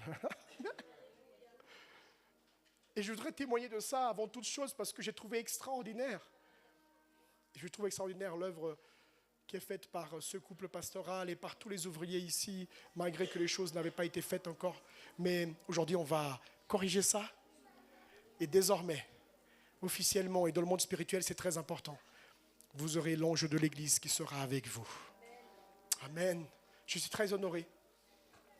Je voudrais inviter mon cher Claude. J'allais dire Jean-Claude de nouveau. Oula, il faut que je fasse attention là. Viens Corinne. Je voudrais lire quelques textes pour vous rappeler dans ce moment quand même assez liturgique, assez officiel. Venez ici s'il vous plaît.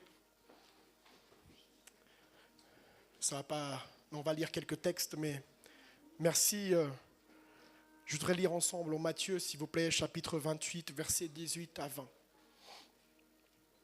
Je vais vous rappeler la mission de l'Église, la mission universelle qui est incombée à nous tous.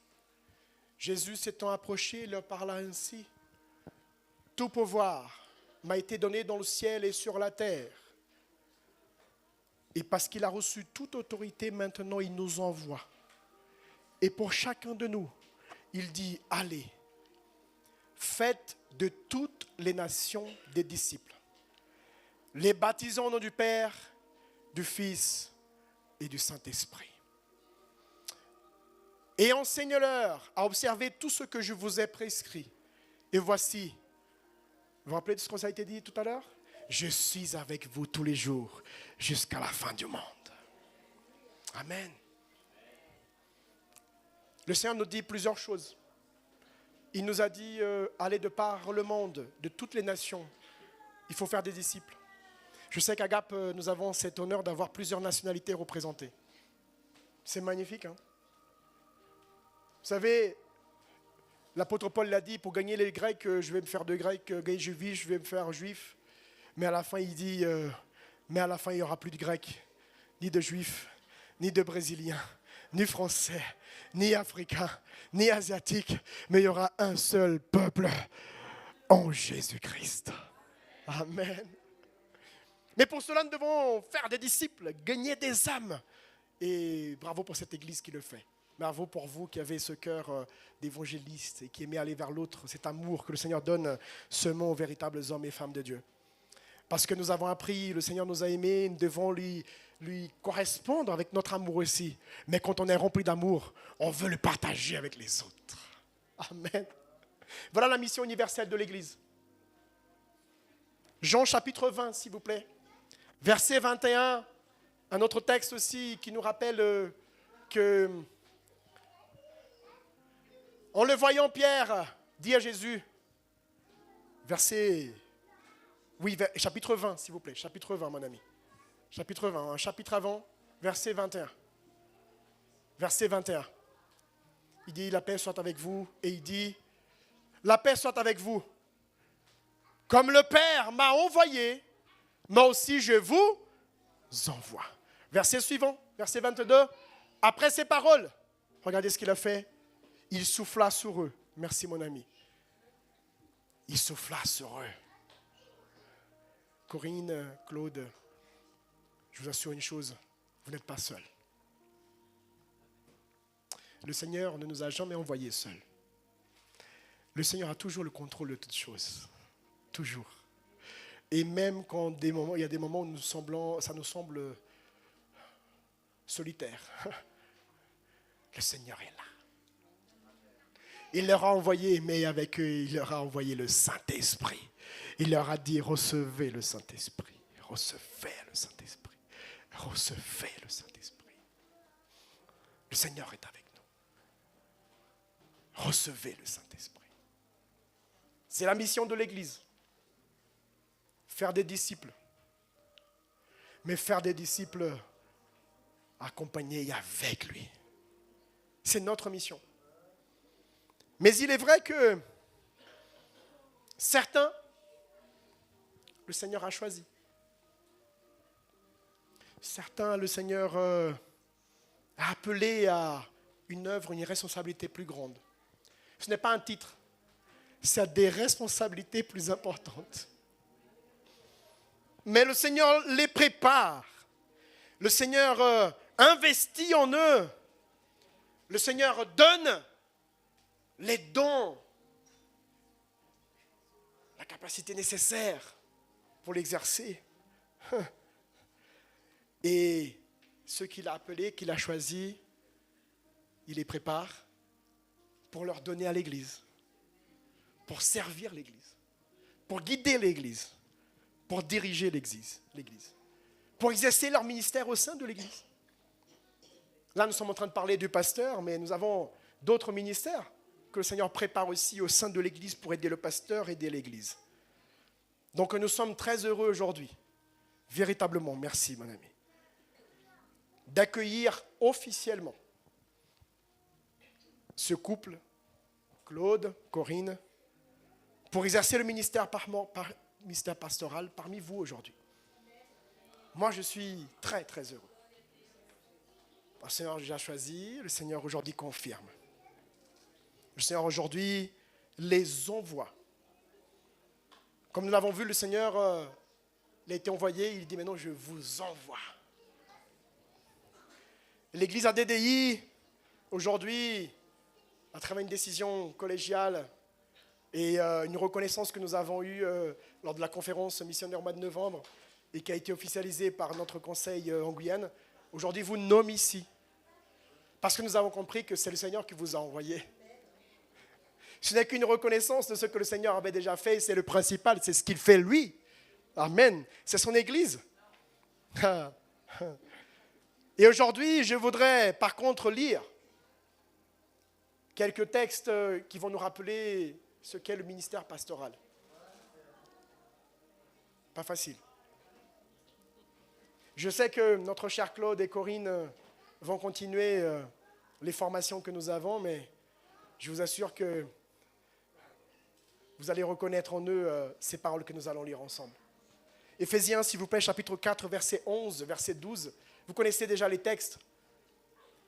Le Seigneur, à travers l'apôtre Paul, dit, il a donné les uns comme apôtres, les autres comme prophètes, les autres comme évangélistes, et d'autres comme pasteurs et docteurs.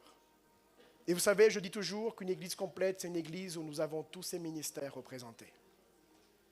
Parce que le pasteur est le berger. C'est lui qui va guider le peuple et le troupeau. Mais il n'est pas tout seul. Il a bien sûr Corinne avec lui, n'est-ce pas? Il a le Saint-Esprit avec lui.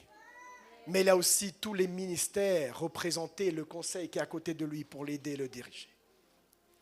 La décision finale, c'est lui, parce que c'est lui qui va assumer la fin, c'est l'ange de l'Église, c'est le responsable. C'est celui qui va rendre compte au Seigneur. Mais il est aidé par chacun de nous et tout le ministère et tout le conseil. Il a donné apôtres, prophètes, évangélistes, pasteurs et docteurs pour vous aider. Verset suivant, verset 12. En visant une chose, le perfectionnement des saints. Oui, oui, j'adore. Elle est incroyable. Mais et je crois qu'on est en fusion là. C'est incroyable. Depuis tout à l'heure, vous avez remarqué? Incroyable. Elle est toujours comme ça? Incroyable. Que le Seigneur te bénisse. En visant le perfectionnement des saints, notre perfectionnement. Le Seigneur va utiliser ce couple pastoral, les ministères, pour nous aider à s'améliorer, à se préparer en tant que chrétiens, en tant que disciples du Christ. Mais aussi, comme il est écrit, en vue de l'œuvre du ministère. Parce que chacun de nous avons un ministère, un don que le Seigneur veut que nous mettions à la disposition du corps de Christ. Parce que c'est ce que nous voulons, l'édification de ce corps. Amen. Verset 15. Mon ami, s'il te plaît. Professons la vérité dans la charité ou dans l'amour. Nous devons grandir, croître. Le corps doit croître à tous égards. C'est lui qui est la tête. Et c'est qui la tête? Christ. Verset suivant, et c'est un verset, je sais que j'ai lu ici la dernière fois, pour ceux qui se rappellent. J'aime beaucoup ce verset. C'est de lui, de cette tête. Et Corinne et... Je vais taquiner. Jean-Claude? Non. Je taquine, Claude. Mon cher ami. Et Claude, on ne peut pas oublier une chose, que la tête de l'Église, c'est le Seigneur. Que le peuple appartient au Seigneur. Que la promesse, elle est du Seigneur. Et c'est le Seigneur qui va le faire. Nous sommes à peine des instruments pendant un temps donné.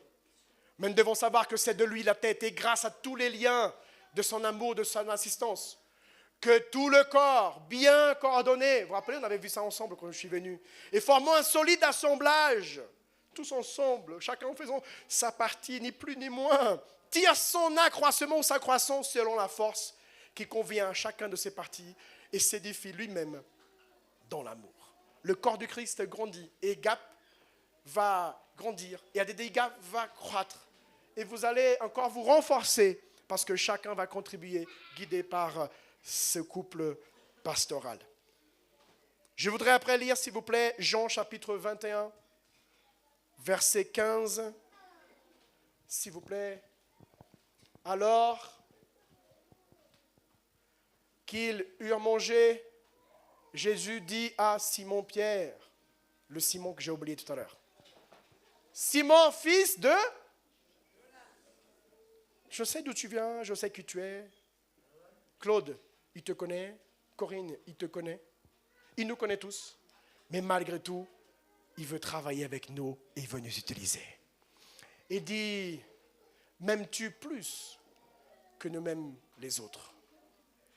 Et il lui répondit, oui Seigneur, je sais, tu sais que je t'aime. Et Jésus lui dit, d'accord, alors va paître mes... C'est une condition.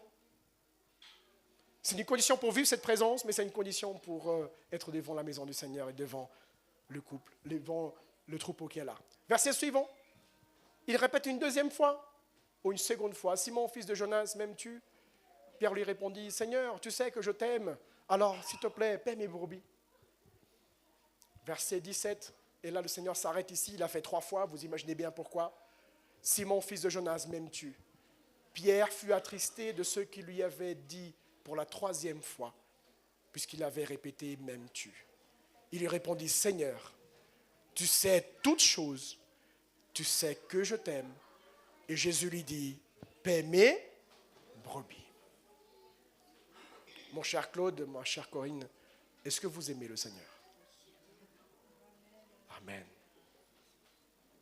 Et c'est parce qu'ils aiment le Seigneur qu'ils ont répondu à la principale condition, aimer le Seigneur. Alors devant tout le peuple de Dieu qui est là aujourd'hui, devant la Trinité, mon cher Claude, est-ce que tu acceptes? C'est comme un mariage, hein? T'as une alliance là? Non? Est-ce que tu acceptes, en accord avec la parole de Dieu et avec les enseignements aussi de notre Église, exercer avec l'aide de cette Église, l'Église ici présente, ce ministère pastoral.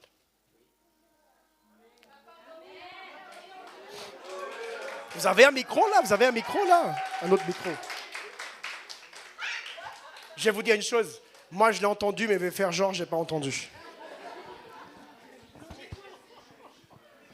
Est-ce qu'on peut lui donner un micro, s'il vous plaît? Est-ce que vous l'avez entendu? Ah ben voilà. Je répète ou ça va? D'accord. Mon cher Claude, acceptes-tu d'exercer avec cette Église le ministère pastoral en respectant, en honorant la parole du Seigneur, mais aussi les enseignements de cette Église? Oui, avec son aide. Amen. Amen.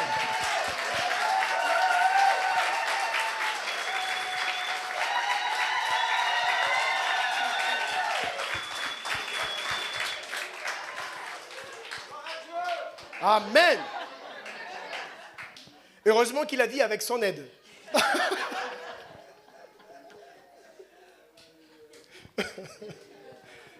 Par contre, s'il y a un marié, il y a une.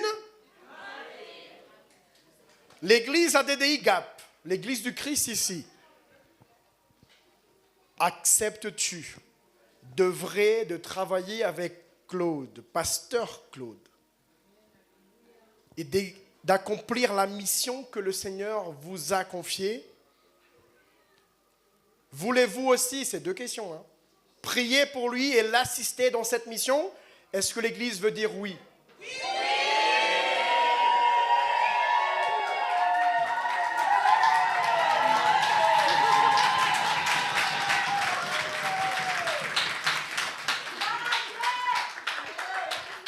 Alors, je crois qu'on ne les a pas entendus. Mon cher Claude, est-ce que tu les as entendus? Oui. Ah, Un je petit pensais peu. que tu allais dire non. Ma chère Corinne, est-ce que tu les as entendus? Moyen. Moyen. Wouhou!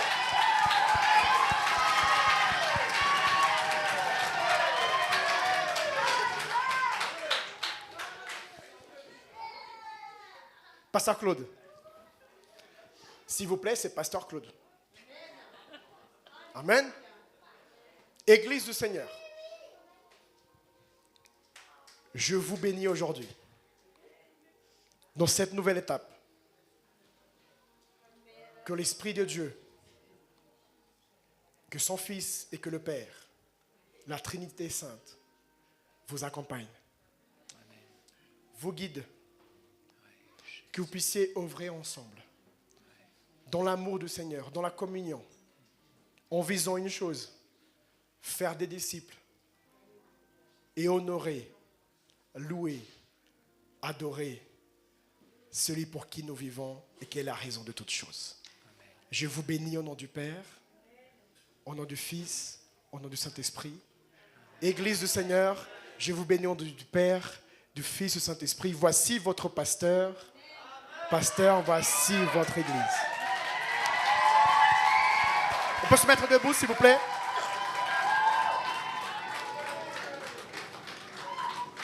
Je voudrais inviter tous les membres du ministère d'ici, même de notre Église, à venir. On va prier pour eux maintenant. Amen. David, Venez, s'il vous plaît. la femme du pasteur Dieudonné, Oui, Jackie venez. Clairette, Eric, Eric, Carole. Maman. Sandra. Venez, s'il vous plaît. On va prier pour vous. On va faire un rond autour d'eux. Amen, on va prier pour eux. Oui, Carole, reste là avec nous. Génial. Amen. Venez, les membres du ministère, venez, on va prier. Venez, ma soeur. Oui, toi aussi, viens. Tu t'appelles comment? Naomi, elle s'appelle Naomi, c'est ça? Oui. Bravo, un joli prénom. Super. On va prier pour vous deux. Tu peux.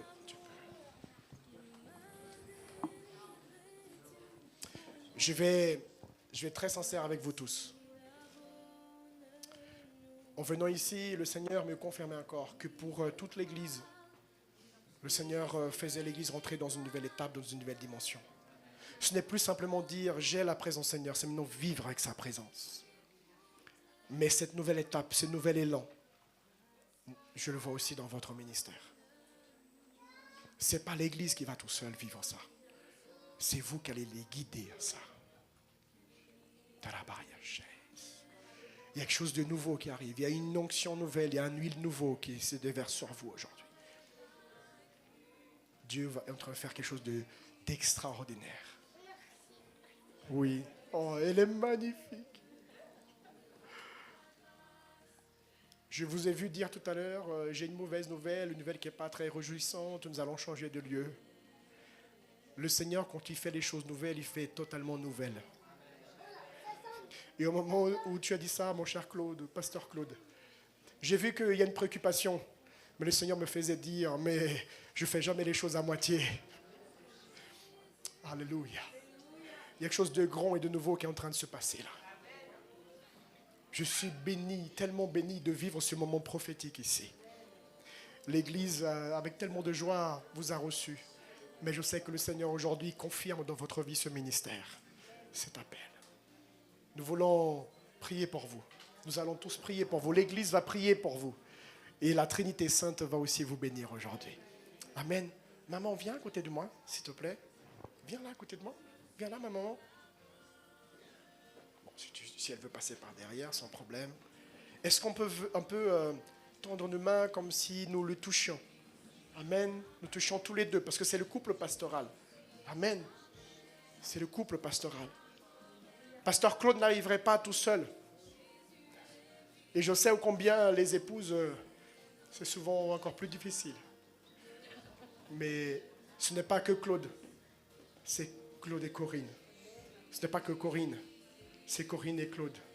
C'est un couple pastoral que nous bénissons aujourd'hui. Au nom de Jésus. Père, au nom de Jésus, nous sommes ici en ce lieu, en train de vivre ce moment prophétique avec ta présence. Merci pour ta présence active, ta présence réelle, pas seulement parmi nous, mais en nous en cet instant. Père, et nous te demandons, nous tous ici, comme ton Église, nous tous ici, Père, comme des enfants de Dieu, nous te demandons, Seigneur, pour ce couple, Pasteur Claude, son épouse Corinne, Seigneur, nous demandons ta bénédiction. Nous demandons ton onction sur eux. L'onction, Seigneur, pastorale, et que cet homme, cette femme, Seigneur, assume cette place comme elle doit être assumée, comme un guide, comme celui, Seigneur, qui, dirigé par toi, va diriger cette église, le troupeau du Seigneur, un berger. Père, que tu puisses les utiliser, Seigneur, avec tous les dons que je sais, tu leur as déjà donnés. Ils les ont déjà, ils ont en eux. Merci pour ton investissement, ta préparation pendant des dizaines d'années, Seigneur. Tu les as préparés pour cet instant, pour ce moment. Et je te loue, Seigneur, pour tous les hommes, les femmes et tout ce que tu as fait. Et tu as utilisé pour les bénir, pour les préparer. Seigneur, nous les honorons aujourd'hui aussi, Seigneur, parce qu'ils sont là aujourd'hui grâce à eux, grâce à elles. Seigneur, c'est pour ça que nous te remercions et nous te louons. Merci pour Claude, merci pour Corinne, notre frère, notre soeur, que tu mets aujourd'hui en tant que pasteur devant cette église, en tant que berger devant cette église, Père. Seigneur, que ton onction vienne sur eux, ton esprit vienne sur eux, Père. Seigneur, et que le monde spirituel n'est pas que sache aujourd'hui qu'il y a un berger devant ce troupeau. Il y a un ange devant ce troupeau. L'ange du Seigneur, il est ici. Le guide, il est ici, Seigneur. Seigneur, que cette église à travers eux soit un pont. Que cette église à travers eux soit comme un phare dans Gap, Seigneur, et dans sa région. Seigneur, utilise-les puissamment. Seigneur, que tu puisses mettre à côté de lui, Seigneur. Lui accorder, Seigneur, un ministère, un conseil. Des hommes et des femmes, Seigneur, qui vont pouvoir l'aider, le guider, le conseiller, Seigneur, dans la bonne direction. des hommes et des femmes fidèles pour les aider, Seigneur, pour les aider à transporter cette charge, Seigneur, cette responsabilité. Que tu puisses, Seigneur, faire en sorte que cet amour pour eux, Seigneur, soit toujours existant, vivant au sein de cette Église et dans leur cœur aussi, Père. Protège leur entendement, leurs pensées, protège leur cœur, protège leur âme, protège physiquement dans tout ce qu'ils sont, mais aussi ce qu'ils ont, Père. Reste avec eux. Que tes armées, Seigneur, que tes anges restent avec eux et pas seulement aussi avec cette église. Nous bénissons ce couple, nous bénissons tout le ministère de cette église, les ouvriers, Seigneur, les ouvrières. Nous bénissons toute cette église aujourd'hui, Père, et nous déclarons, Seigneur, qu'elle est aujourd'hui complète. Qu'elle est aujourd'hui, Seigneur, elle a un berger aujourd'hui, elle a un pasteur aujourd'hui, que tu as choisi, que tu as élu et que tu as donné, que tu as offert à cette église, Père. Merci pour ce moment merveilleux, cette nouvelle étape qui commence. Dirige, Seigneur, ce couple pastoral dans le comment faire. Dirige aussi cette église et qu'ensemble, ils aient une seule pensée et qu'ils marchent vers un seul chemin, Père. Seigneur, je demande ta bénédiction, je demande ton onction aujourd'hui. Au nom du Père, du Fils et du Saint-Esprit. Amen. Est-ce qu'on peut les applaudir?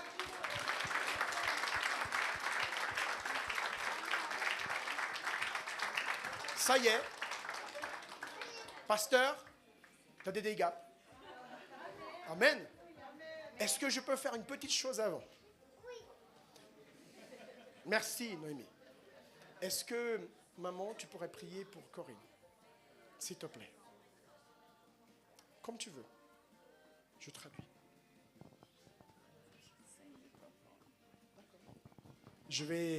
Elle va prier et je vais traduire. On va prier pour Corinne. Est-ce qu'on veut bien prier pour Corinne? Amen. C'est pas simple, Corinne, mais on se met tout cœur avec toi. Amen. Souverain Père Saint, toi qui es au ciel, nous te louons, Père, pour tout ce que tu as fait dans ce culte. Je te demande une bénédiction spéciale. Tu sais ce que ta fille elle a besoin.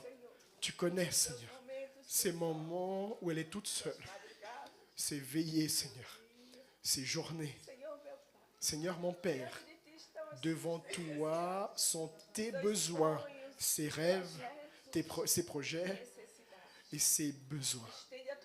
C'est que tu puisses, avec ta main sainte, que tu puisses la toucher et recevoir de ta part l'onction, la grâce, la joie de te servir avec sagesse pour accompagner son mari.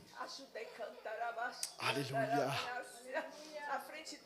Devant cette œuvre, cette église, Dieu Saint, remplis-la de son Saint-Esprit, que les dons spirituels, la parole de sagesse, les dons de guérison, la prophétie, les opérations du miracle, de merveille, utilise-la, Seigneur, puissamment pour les guérisons divines. Pas seulement du corps humain, mais de l'âme. Sois avec cette vie et que ton nom soit glorifié à travers sa vie. Sois avec Corinne. Pas seulement dans son corps, mais dans son cœur et son âme. Sois guéri complètement et rempli de joie de ton Saint-Esprit. Au nom de Jésus. Amen et amen. On applaudit le Seigneur. On applaudit votre couple pastoral, pasteur Claude et son épouse.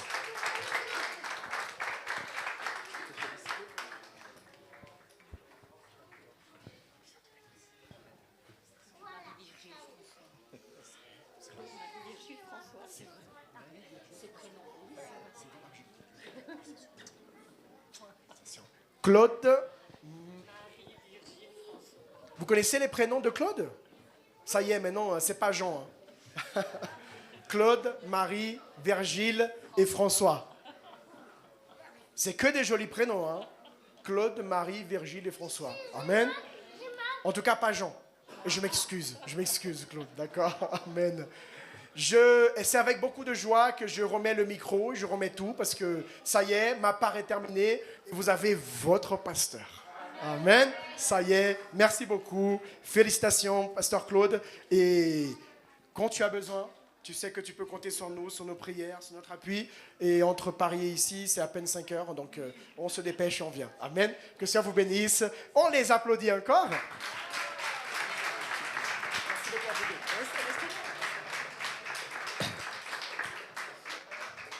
Merci à vous tous pour votre présence.